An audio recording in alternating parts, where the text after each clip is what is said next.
ইমানের পর ইসলাম, মুসলমান হওয়ার জন্য ইমার্জেন্সি আইটেম, যেটা না হলে নয়, সেটার নাম কয় আইটেম? 3। কয় আইটেম?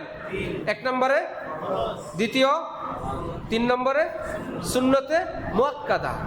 এই 3টার পাশাপাশি এগুলো হলো করার কাজ, আর বিরত থাকার কাজ গুনাহ। এই 3টা করব, গুনাহ করব না। এমন না যে এই 3টা করলেই পার, এই 3টাও করে, ফরজ করে, ওয়াজিব করে, সুন্নতে মুআক্কাদা করে, হারাম ব্যবসা করে, কুদৃষ্টি করে, অশ্লীল ছবি দেখে, যা মুখে আসে তাই বলে। নামাজও ঠিক আছে, ফরজও ঠিক আছে, ওয়াজিবও ঠিক আছে, সুন্নতও ঠিক আছে, এখনো পাক্কাপাক্কি হয় নাই, গুনাহ থেকেও বেঁচে থাকবে।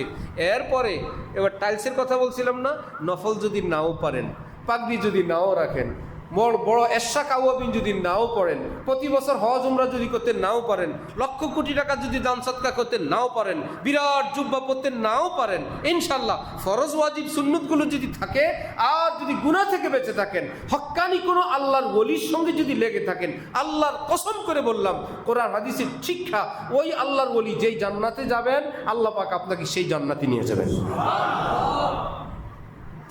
কারণ পাইলট যেই শহরে যায়, প্যাসেঞ্জাররা কি রাস্তায় যায় না, সেখানেই যায়, সেখানেই যায়।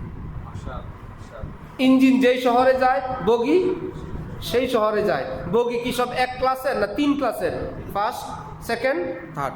ফার্স্ট ক্লাসে এসি আছে, শোয়ার ব্যবস্থা, সেকেন্ড ক্লাসে কোনো রকম বসবেন, থার্ড ক্লাসে বসার ব্যবস্থাও নাই। বললেন না, ইঞ্জিনের সঙ্গে লেগে আছে তো, first class, second class, third class নাই।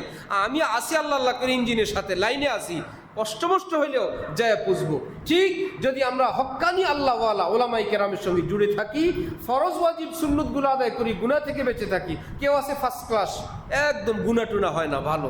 কিছু আছে সেকেন্ড ক্লাস, মাঝে মাঝে হয়, আবার তবাতিল্লা করে। আর আমরা হইলাম থার্ড ক্লাস, বেশিরভাগই আমাদের গুনাহ হয়ে যায়, কিন্তু তবাতিল্লা করে আমরা আবার লাইনে থাকি, আবার গুনাহ হয়, আবার তওবা করি, আবার গুনাহ হয়, আবার তওবা করি। এটা হইলো থার্ড ক্লাস, কিন্তু লেগে আছে কোনো আল্লাহওয়ালার সাথে, আর গুনাহ হইলেই তওবা করে। আল্লাহর কসম, নবীজি বলেন, তুবা লিমান ওয়াজাদা ফি সহিফাতিহি ইস্তিগফারান কাসীরা। আমার ওই উম্মতের জন্য জান্নাতের সুসংবাদ, যে হাজার হাজার গুনার পরেও বসে থাকে নাই, বেশি বেশি তওবা করে সব মিটায় ফেলছে, সেও জান্নাত পাবে। চেষ্টা করবো ইনশাআল্লাহ।